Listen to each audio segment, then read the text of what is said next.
Nuestra charla principal se sube todos los días a nuestro canal de YouTube. Búscanos como Diana, Verónica y Tony, la entrevista. También puedes volver a escucharla en Spotify como Diana, Verónica y Tony. Te invitamos a seguirnos, regálanos un me gusta, compártela con tus amigos y activa las notificaciones. Este día en el Corre-Corre de la Mañana le damos la bienvenida a... Bueno, primero le damos la bienvenida a Diana Verónica Ramos, que nos acompaña en la entrevista vía Zoom. Verónica Ramos nos acompaña. Tengo delay. A ver cómo arreglamos eso. Ya estamos. Diana Verónica, buenos días, compañera. Hola, buenos días, compañero. Mira, son las 8. Compañero, mira, son las 8 de la mañana. Yo también tengo de la mañana. Si estamos arreglando aquí el delay, no sé qué está. Se están viendo las caras ahí los amigos. Hola, Diana Verónica. Sí. Hola, Okay. Diana Verónica. Hoy sí me escucha bien. Hola, Okay. Diana Verónica. Hoy sí me escucha bien. Hola, Okay. Diana Verónica. Hoy sí me escucha bien. Bueno, arreglen eso por favor en lo que yo presento aquí a nuestro invitado. Ahí me hacen pulgar arriba cuando ya lo hayan solucionado. Nuestro invitado de hoy es William Pleitez. La semana pasada recibimos la noticia de que había publicado un libro. William Pleitez es economista, ¿verdad? Nos vamos a acercar ahí al micrófono. William, bienvenido.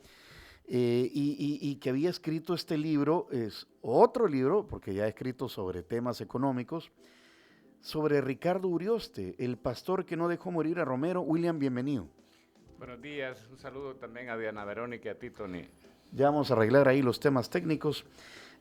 William, ¿en qué anda? Aparte de este libro, o sea, inmediatamente nos llegó una noticia, dijimos hay que invitarlo.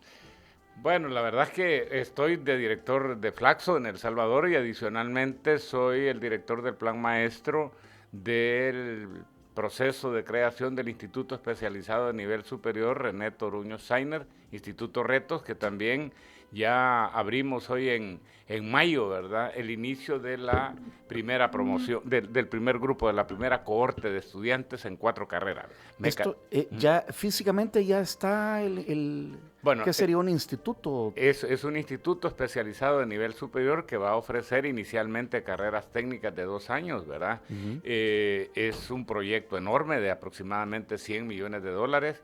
Ya está casi terminada la construcción de los primeros edificios, una inversión de más de $40 millones. Estamos iniciando con 4 carreras, ¿verdad? Mecatrónica, operaciones y mantenimiento industrial, logística y desarrollo de software. Y estamos en lo que hacia adelante va a ser el Centro de Formación Continua, mientras terminamos de construir y equipar las edificaciones principales. Enhorabuena. ¿Cuántos estudiantes van a poder admitir? Aproximadamente 1,200. 1,200 en la primera. Ahorita tenemos 69 estudiantes, Ajá. ¿verdad? Pero en la medida que completemos prácticamente pues todas las carreras que queremos abrir, que son aproximadamente entre 12 y 13, entonces cuando esté en pleno funcionamiento vamos a tener 1,200 estudiantes de educación técnica superior y miles más en educación continua. Muy bien, muy bien. Ahora, cuéntenos la historia de este libro. Ricardo Urioste, el pastor que no dejó morir a Romero. Bueno, la verdad que Ricardo Urioste Bustamante, poca gente lo conoce, pero era el vicario general, ¿verdad?, de Monseñor Romero. Fue párroco, allí lo conocí yo, en la Iglesia Cristo Redentor. Mi esposa y yo pertenecemos, ¿verdad?, al movimiento de encuentros conyugales y así fue como establecimos contacto con él. La verdad pues que nos impresionó enormemente su sabiduría, la pertinencia, esa capacidad de evaluar las cosas con mucha serenidad, ¿verdad? Entonces, y poco a poco fuimos conociendo ese papel que él jugó en el proceso, pues diríamos al principio como vicario general con Monseñor Romero, pero sobre todo posteriormente después, ¿verdad?, con la recolección de toda la información relacionada al pensamiento, a la obra, a la memoria de Monseñor Romero, la fundación de la Fundación Romero y prácticamente pues el rol protagónico que jugó en el proceso de canonización del arzobispo mártir. Lo comentamos un poquito antes de ir al aire, sí. William, este libro también es producto de buenas sentadas y platicadas con Monseñor Urioste. Exactamente. Él era una persona extremadamente curiosa por estar adecuadamente informado de lo que pasaba en el país, ¿verdad? Siempre fue un sacerdote, diría yo, con una tremenda sensibilidad social, ¿verdad? Sin duda muy fuertemente influenciado por el Concilio Vaticano II y la Conferencia de Obispos de Medellín, pero como digo, sobre todo, pues también una persona sólidamente formada. Y entonces parte de eso era justamente que tenía el hábito de conversar con personas de pensamiento y formación diversa. Y a usted le hacía preguntas, me imagino, sobre la economía del país. Sobre la economía del país. Bueno, él era, yo diría, ¿verdad?, extremadamente aficionado a estar al tanto del comportamiento de los principales indicadores económicos y sociales. Ujú. Entonces, alrededor de eso giraban las conversaciones, los cafecitos, así que por lo menos eran quizá un par al mes, ¿verdad?, en los últimos 15 años de su vida. Y a usted le gustaba. A mí, no, porque también uno aprendí, mire, la verdad es que yo diría que de alguna manera las conversaciones con él me llevaron también a poder entender el funcionamiento de la sociedad salvadoreña considerando un ángulo que yo desconocía. O sea, porque esa es una cosa, o sea, usted sabe que en la medida que uno interactúa con personas de pensamiento y de formación diferente, definitivamente que la visión particular que uno tiene de las cosas también se va modificando. Ujú. Me dicen en la producción que ya está Diana Verónica. Hola, compañera, bienvenida nuevamente. Hola, buenos días, William. Qué Buen gusto día, tenerlo en el programa. muchas gracias. Me Y imagino estás extrañando, ávidamente perdón. escuchando. Sí, he estado dándole seguimiento a la entrevista eh, y extrañando no poder estar ahí, William, de verdad. No, Pero ando engripada y entonces preferí mejor no andar mucho tiempo en la calle porque si no, no me recupero. Y a estas edades menos. claro, William, por favor. eh, Ujú. escuchándolo, sus conversaciones con Monseñor Urioste, dice, le cambiaron la percepción de, a ver, de la sociedad. Y como economista, ustedes manejan las famosas cifras macroeconómicas, que son, por ejemplo, la tasa de crecimiento, el PIB, pero están las microeconómicas, que son las que en realidad miden entendería, hasta lo que yo entiendo también, porque conversando con personas como usted lo trato de entender, las microeconómicas son las que en realidad generan o te dicen el impacto de la actividad económica, el impacto que está teniendo o no en la sociedad. Si esas cifras en realidad se hacen sentir en la sociedad. Y entendería por lo que dice que Monseñor Urioste le ayudó a entender esto.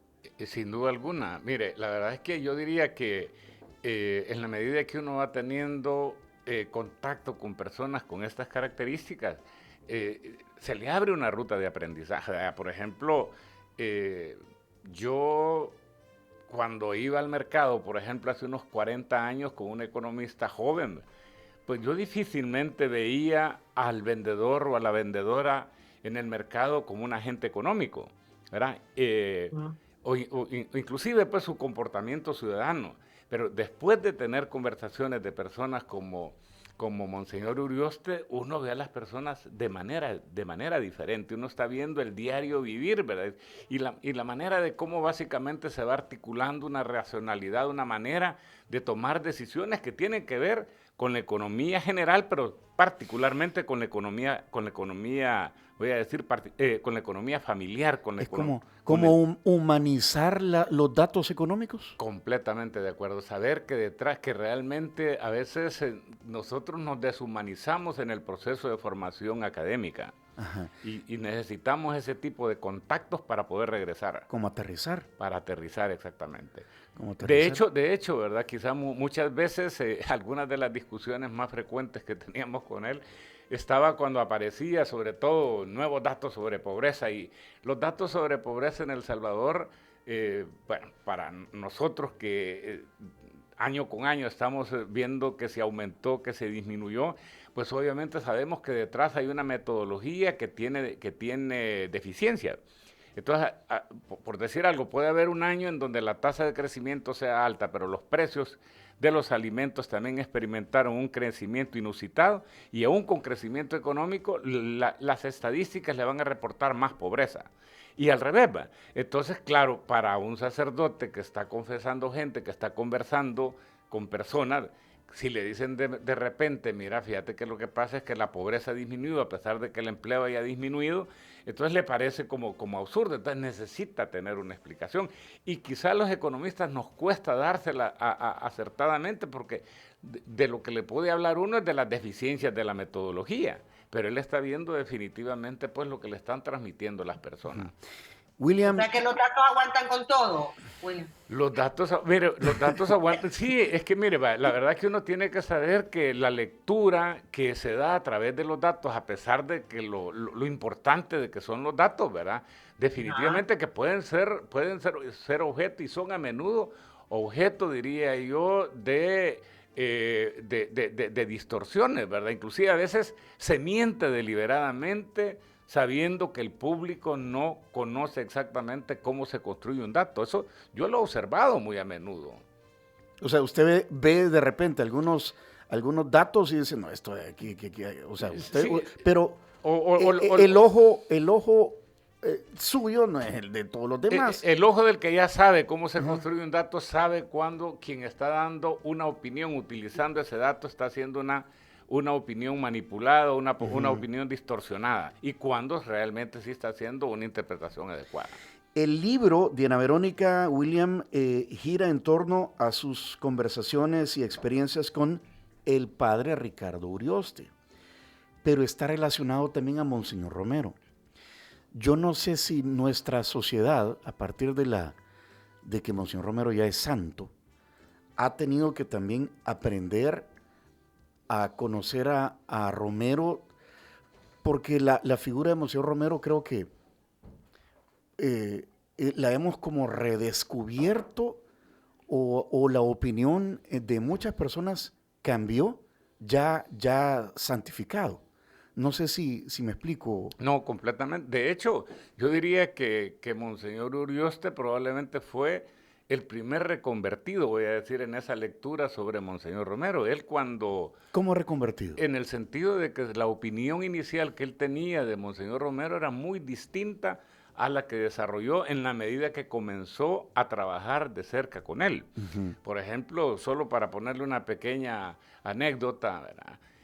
Cuando Romero fue nombrado arzobispo, él era prácticamente una de las personas que estaba profundamente disgustada con su nombramiento porque para él creía que el candidato natural para suceder a Monseñor Chávez y González era Monseñor Rivera y Damas. A Monseñor Romero lo veía como una persona extremadamente conservadora, una persona que creía pues que no le iba a dar continuidad al magisterio del obispo anterior. Incluso pues, o sea, no asistió, por ejemplo, a la investidura y lo externaba.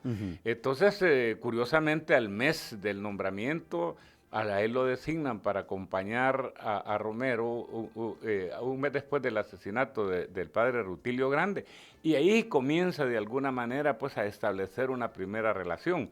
A los 7 meses, Rivera y Damas es nombrado obispo en Santiago de María y él lo escoge como vicario general.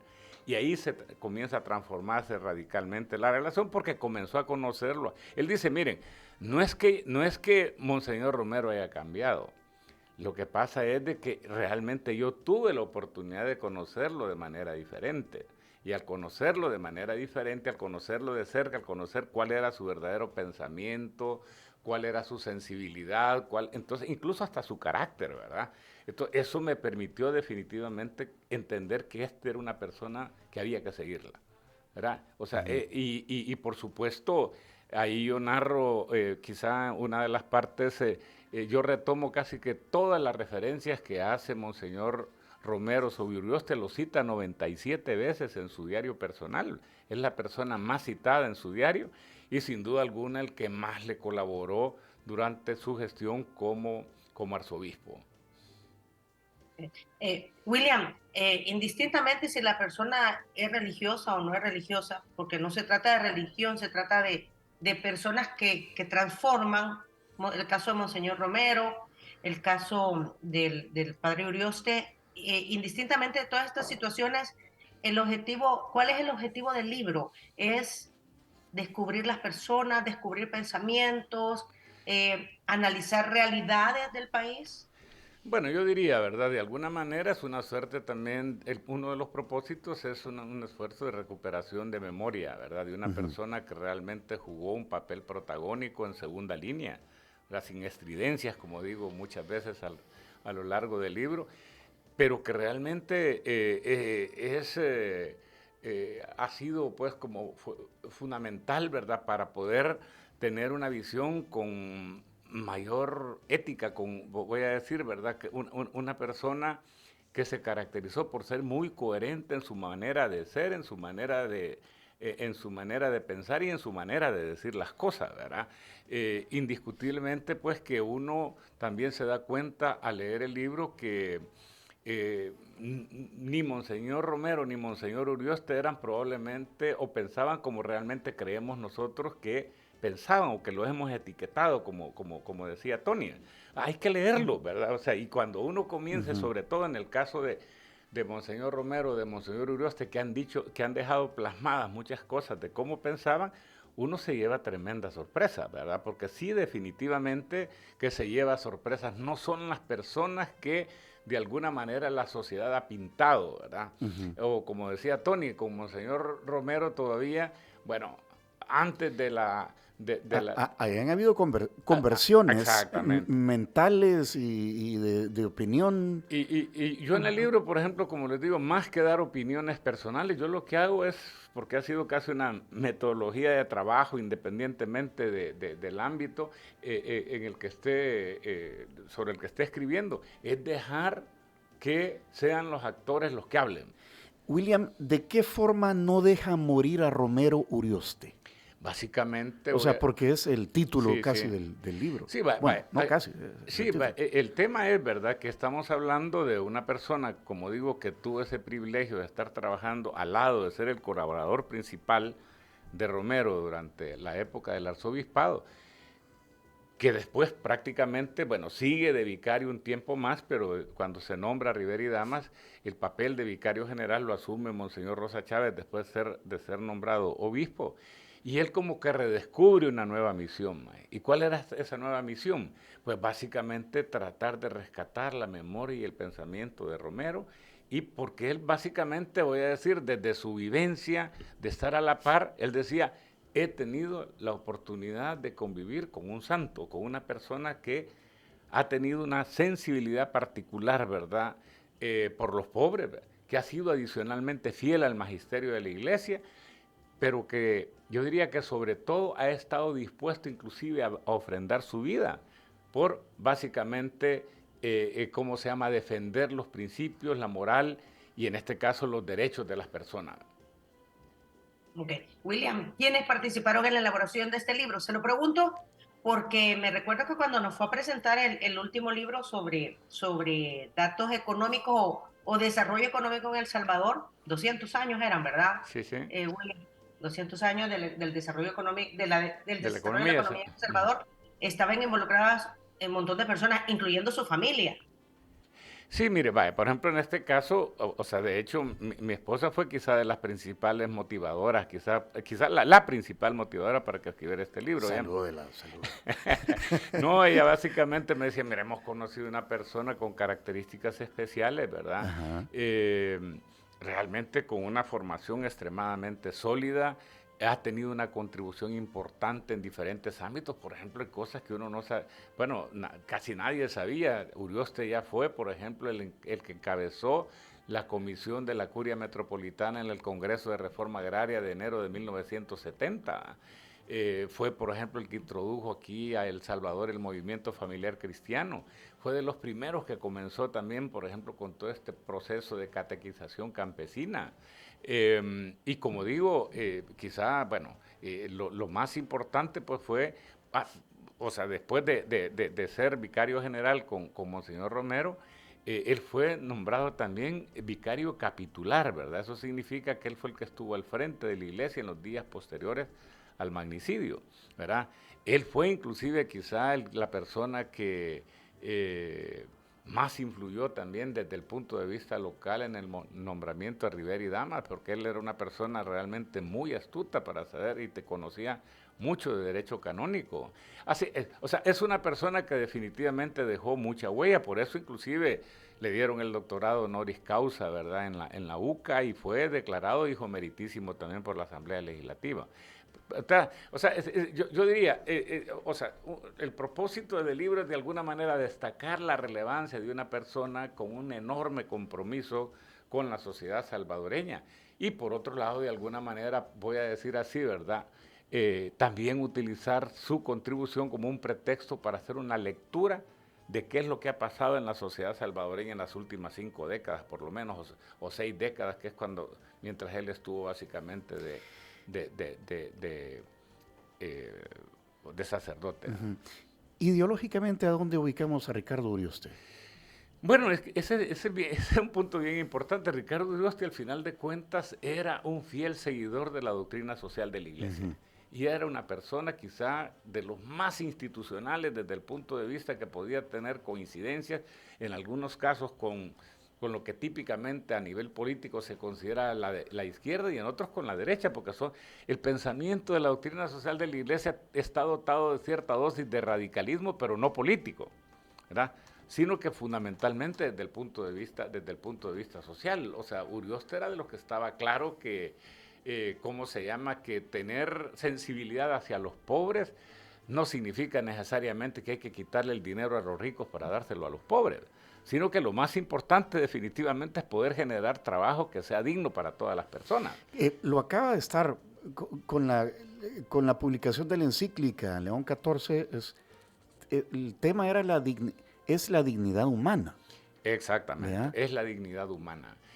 O sea, es que es el seguimiento de todo ese pensamiento que surge en la Iglesia con precisamente León XIII. León XIII. ¿Verdad? La Rerum Novarum. Exactamente, ¿verdad? Entonces, o sea, y que usted sabe, en su momento poca gente sabe, ¿verdad? Realmente uno de los propósitos principales de la Rerum Novarum era de alguna manera también frenar ese pensamiento hacia, voy a decir, ese pensamiento totalitario que de alguna manera estaba invadiendo Europa en su momento, ¿verdad? Y entonces él decía, no, mire, aquí de lo que se trata es de realmente hacer una condena oportuna, ¿verdad?, de lo que podría ser, por un lado, el capitalismo salvaje, y por otro lado, pues, unas revoluciones, ¿verdad?, en este caso que iban orientadas al establecimiento de una economía centralizada, que le terminaba privando del derecho de los derechos, sobre todo civiles y políticos a las personas, pero también económicos. No ha cambiado mucho, ¿verdad? No ha cambiado mucho. No ha cambiado mucho, William. Ya decía usted, William, que, a ver, su objetivo es conocer más sobre Monseñor Romero, conocer más sobre el padre Urioste, pero al final del día, William, ¿qué debería de hacer este libro en nuestras vidas? Bueno, fíjese que yo justamente el libro casi que lo cierro con esa pregunta, ¿verdad? ¿Qué significa, por ejemplo, en estos momentos no dejar morir a Romero, ¿verdad? Porque realmente yo creo que la gran enseñanza, quizás la gran herencia que dejó Monseñor Urioste fue precisamente eso, cómo prácticamente no renunciar, ¿verdad?, a ese compromiso que podemos tener nosotros como personas, como ciudadanos, ¿verdad?, de estar permanentemente, voy a decir, haciendo una suerte de balance, ¿verdad?, de qué es lo que está pasando en los diferentes ámbitos, pero sobre todo de dar pistas para superar los problemas que estamos enfrentando como personas, como familias y como sociedad. O sea, yo creo que eso es como el elemento central, inclusive que en el caso de Monseñor Romero le llevó a la muerte, ¿verdad? Pero que en el caso de Monseñor Monseñor Urioste le significó definitivamente asumir un compromiso, como digo, con mucha valentía. La verdad que era un hombre que lo acompañó en tareas extremadamente difíciles, supone a veces riesgos, ¿verdad? Pero a veces no es necesario el martirio, a veces con solo básicamente llevar una vida coherente, comprometida, ¿verdad?, para estar permanentemente dando pistas para que los problemas se resuelvan, ¿verdad? Ya uno está haciendo una contribución importante como ciudadano. William, esta es una duda mía. Por favor. Monseñor Romero, San Óscar Arnulfo Romero es santo. Exacto. Está la cripta en catedral, es nuestro santo salvadoreño. Está en un cuadro en casa presidencial, ¿verdad? Pero ¿qué tanto cree usted que los salvadoreños conocemos al santo? Bueno, o sea, no lo conocemos. No lo conocemos. Curiosamente, yo diría que se está hablando mucho más de Romero afuera que adentro de El Salvador, ¿verdad? Y de hecho eso es un poco lo que advierte el libro, decir, miren, tengamos cuidado, definitivamente como que estamos nosotros dejando morir a Romero por segunda vez, ¿verdad? Ajá. Algo que de alguna manera Urioste logró exitosamente, ¿verdad? Evitar, ¿verdad? Ahora como que está ocurriendo nuevamente, o sea, si algo buscaba Urioste, pero así, y le dedicó prácticamente el resto de su vida, decir, no nos interesa el santo que simplemente para estarlo colgando en un cuadro, para que sea objeto de veneraciones. No, nos interesa ese santo que de alguna manera nos invita a mantener permanentemente los ojos abiertos y la conciencia, ¿verdad? Para poder, como digo, en este caso, construir una sociedad mejor. William, sobre su más reciente libro, Diana Verónica, Ricardo Urioste, El pastor que no dejó morir a Romero. ¿A dónde encontramos este libro, William? Bueno, básicamente lo encuentran en la librería de la UCA, ¿verdad? Se encuentra también en la librería del Arzobispado, entiendo que está también aquí en la de la parroquia de Lourdes. Esos son los que tengo aquí ahorita en la cabeza, ¿verdad? Pero sí. Y me estaba contando, Diana Verónica, todavía ahorita su próximo proyecto editorial es aquel libro de cuentos del que ya nos había hablado un poquito, ¿te acuerdas? A ver, recordame ver, cuando William. hablan solo de economía. No, este es un libro, bueno, es un libro de cuentos, alguno tiene que ver con temas económicos, ya lo van a ver ustedes ahí, ¿verdad? Que hay un libro hay un cuento ahí que creo que le va a poner de nombre El Fondo Rotativo, ¿verdad? Pero que no dice nada pero cuando se lea probablemente va a dejar algunas lecciones importantes. No, pero otros son también así cuentos que están relacionados, son un poquito costumbristas, pero que también está relacionado con voy a decir, una suerte de interpretación de la vida de las personas. O sea, son cuentos con un contenido social importante también. Los cuentos siempre dejan una enseñanza. Exactamente, ¿verdad? Son siempre, Entonces, hay otros que están relacionados también así con, voy a decir, personas que les tocó jugar o que fueron víctimas, por ejemplo, del conflicto armado, ¿verdad? Entonces ahí van a verlo. Realmente siempre hay un ámbito ahí como social de fondo que me imagino que está relacionado con toda mi historia profesional, ¿verdad? Y por supuesto también con mi vida desde que inicia pues en Nueva Concepción, en el departamento de Chalatenango. En la nueva. Es de la nueva. Es de la nueva. Diana Verónica, aprovechemos a William y hablemos de economía. ¿Qué se te ocurre preguntar partiendo, si querés, del estrecho de Hormuz y todo lo que está pasando, Irán, Estados Unidos? Ya bajaron los precios, compañeros, y con solo anunciar. Es increíble, y yo quisiera, aprovechando a William, porque queremos poner en su perfecta dimensión las cosas. El fin de semana solo se anunció que posiblemente se podía firmar un acuerdo para detener los ataques contra Irán. Y eso hizo que el precio del petróleo bajara. ¿Qué tal eso? Con solo el hecho de anunciar. Que ni siquiera es acuerdo, es un memorándum de entendimiento, ¿verdad? Exacto. Pero con solo anunciar de que existía la posibilidad de firmar un acuerdo de este tipo, los precios bajan. ¿Por qué? Bueno, ya decíamos, lo que pasa es que la economía generalmente tendemos a verla como un área en donde todo se mueve sobre la base de datos reales, ¿verdad? Pero hemos estado conversando desde el principio que realmente la economía se mueve mucho alrededor también de la psicología de las personas. Y ya no digamos de la psicología de personas que tienen, en este caso, una incidencia fuerte en el funcionamiento de la economía mundial, ¿verdad? Por supuesto, ¿verdad? Que si, ¿cómo se llama? Si se avecina un acuerdo, porque hay que decir, ¿verdad? Que los precios del petróleo, en este caso, se están moviendo por el comportamiento de la oferta y por el comportamiento de la demanda, pero bajo la expectativa de que en la medida que el conflicto permanezca, van a haber limitaciones de oferta. Y si las limitaciones de oferta por precisamente la guerra se visualizan que van a continuar en el mediano, en el largo plazo, eso empuja hacia arriba los precios del petróleo y viceversa. Si lo que se visualiza es que el conflicto va a terminar, entonces por supuesto las tendencias se marchan en la otra dirección. ¿El mundo está en guerra otra vez, William? Yo diría que lamentablemente el mundo siempre ha tenido guerra, ¿verdad? Lo que pasa es que hay guerras que tienen mayor implicación en la economía mundial que otras, ¿verdad? Y aquí estamos en una donde si está afectando el flujo del 20% de la producción mundial de petróleo, por supuesto que tiene incidencia en la economía mundial. Y sobre todo para países como el nuestro, que prácticamente tenemos una dependencia energética enorme, ¿verdad? ¿Qué es todo? ¿Estados Unidos y China dándose duro?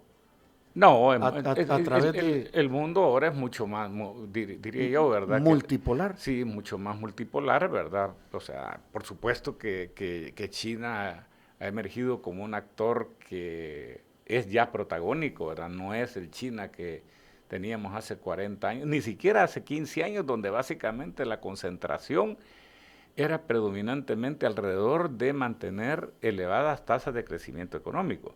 Ahora ya vemos una China que, si se quiere, voy a decir, con cierta sutilidad, ¿verdad? Pero que de alguna manera pues está jugando un papel creciente en la geopolítica mundial. ¿Y Rusia? Rusia también, ¿verdad? Pero hay que decir pues que yo creo que, yo tengo la sensación, ¿verdad?, que de alguna manera se sobreestima la influencia que tiene Rusia. O sea, no es que no la tenga, pues, o sea, por supuesto que la tiene, pero me parece a mí, pues, que es uno de los países en los que de alguna manera yo he seguido observando una suerte de deterioro, ¿verdad?, del papel que juega en la economía mundial. O sea, hay menos incidencia, lo que usted dice. Sí, Hay incidencia, pero muy leve. exactamente. Ahí sí, por supuesto que ahorita con la guerra con Ucrania también ha tenido una implicación importante en los precios de los alimentos, ¿verdad? Porque hay que decir que nosotros cuando conflictos de esta naturaleza se producen, nos vemos afectados principalmente cuando los protagonistas tienen que ver con productos primarios que nosotros importamos, ¿verdad? Y básicamente nosotros somos dependientes en el ámbito energético y dependientes también en el ámbito alimentario. Desde Flaxo o desde lo que está haciendo con la Fundación Toruño, ¿verdad? Este instituto que se está creando ya, o sea, que lo que busca es formar a las nuevas juventudes, ¿verdad? ¿A dónde, en medio de todo ese rollo, dónde está nuestro país a nivel económico? O sea, ¿para dónde apuntamos? Y yo le quisiera agregar, Tony, porque mucho se habla, William, que uno de los grandes problemas del país, y esto lo venimos escuchando de años, es que no hay mano de obra calificada. Calificada, ajá. Ajá, y que por eso hay empresas que quieren venir, pero cuando hacen los estudios dicen, no, pero es que El Salvador no tiene el talento humano que nosotros andamos buscando. Y es por eso que Entonces, las grandes inversiones no se basan aquí porque no tienen gente con que trabajar. Y se viene hablando de años y se sigue hablando. Y entonces, propuestas como esta que usted está dirigiendo y otras que conocemos, incluso la misma Universidad Francisco Gavidia, con esta alianza con Arizona State University, que buscan precisamente eso, desarrollar talento humano. ¿Es eso lo que nos está ahí ralentizando la economía, que no nos permite avanzar? Yo diría que este es un tema, ¿verdad? Yo diría en el libro de la economía salvadoreña después de la independencia, yo destaco que desde el punto de vista del discurso político, la educación siempre ha sido una prioridad del discurso, no necesariamente de la asignación de los recursos, porque es indiscutible pues que la verdadera riqueza de una nación está en su gente. O sea, quizá aquí se habla bastante también del caso de Singapur. Singapur es un país, ¿verdad?, donde básicamente hace 50 años lo que habían eran pantanos, alto riesgo de contraer malaria. y ahora prácticamente el PIB que genera Singapur con 5 y piquito de millones de habitantes en 700 kilómetros cuadrados es mayor que el de toda Centroamérica junta. ¿Qué es lo que cambió en Singapur? Una inversión decisiva en el desarrollo de las capacidades de las personas. Entonces, en este caso del proyecto del Instituto Retos está un poco en esa dirección, ¿verdad? Todos los diagnósticos que se hacen sobre la economía salvadoreña identifican en la escasez de talento humano de personas con las competencias requeridas por los inversionistas como uno de los obstáculos principales. El ingeniero Torullo es un industrial, ¿verdad? Él creció en medio de la industria y él particularmente dice, no, mire, realmente aquí en este país de lo que más hace falta son técnicos, más que ingenieros, más que obreros en general, los trabajadores así, no, lo que más necesitamos son mandos medios. Y desde esa perspectiva es que básicamente nace este instituto, apostarle definitivamente a la formación de técnicos superiores con determinadas competencias, porque también, yo siempre lo he dicho, ¿verdad?, cuando las personas dicen educación es la solución, ¿verdad? Sí, pero también educación es camino hacia la frustración si la educación va dirigida hacia carreras donde no hay demanda en el mercado laboral. Una de las peculiaridades principales del proyecto del Instituto Retos es que nosotros pretendemos romper esa brecha que hay entre educación y trabajo. Nosotros decimos, miren, en estos 2 años, ¿verdad?, los jóvenes estudian trabajando, ¿va?, y trabajan aprendiendo. Y eso hace de que tengamos un modelo muy particular, es un modelo dual, que es el que básicamente se desarrolló en Alemania y después se expandió a los países vecinos, solo para que tengan una idea. El año escolar está dividido, los 2 años, ¿verdad?, por supuesto, en 4 semestres y en 8 bloques, ¿verdad? En los primeros 4 bloques correspondientes al primer año, el 75% del tiempo los estudiantes estarán en el instituto, básicamente desarrollando toda la base conceptual, aprendiendo a través de simulaciones con software especializados, también con sus primeros contactos con los laboratorios y las máquinas en el taller, ¿verdad? Y el 25% estarán en las empresas, ya con una primera aproximación a lo que va a ser su campo de trabajo, primero solamente viendo, después dando algún tipo de contribuciones elementales.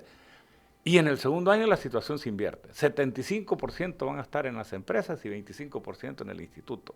¿Verdad? Ahí ya, poco a poco, van a ir ya desarrollando ya las competencias que son las demandadas en los puestos de trabajo que están disponibles en las empresas. Entonces, en otras palabras, como decimos, la característica principal es que va a ser una educación que va a estar orientada, ¿verdad?, a las demandas específicas de empleo que tienen las empresas, ¿verdad?